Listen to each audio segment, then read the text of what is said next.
Hindi dahilan!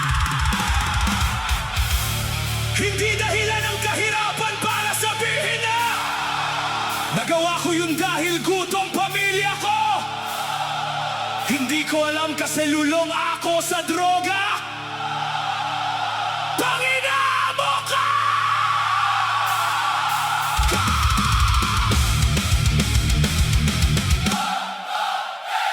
Hey!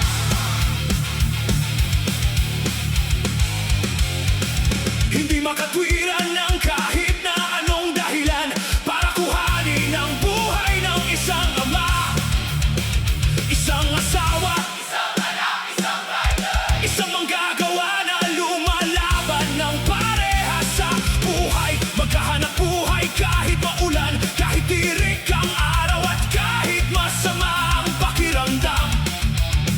Pipili ding magtrabaho, may mag-ipakain at panustos sa pamilya.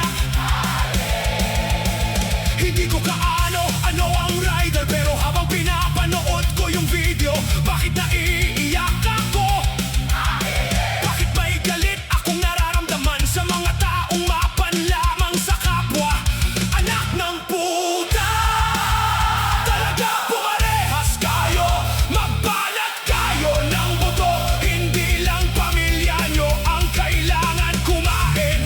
Ang may gastusin, lahat tayo may obligasyon na maging makatwiran. Ang pamamaraan ng mga buhay natin pwedeng mabuhay ng simbol kahit anong mangyari, pero ang gamitin ang dahas at pananakit sa kapwa kikita. Malabo sa tita na maging maayos yung henerasyon ng pamilya mong pinapalamon mo ng nakaw, mo ng gamit. Kulang ba yung nangyari sa'yo? Deserve mo yan mula sa taong bayan na nakahuli sa'yo. Isa lang masasabi ko, mahatulan ka parehas ng ginawa mo. At kahit may sungay na ng demonyo ang anino mo, ultimo hindi matutuwa sa ginawa mo. Nabuntot at sungay dahil itatakwil ka niya. Maniwala ka, hindi maibabalik ang buhay sa sorry. Hindi mo mapapadeder para sa rider, mapayapang paglalakbay sa kaharian ng dakilang manlilikha. Nakikiramay po sa pamilya.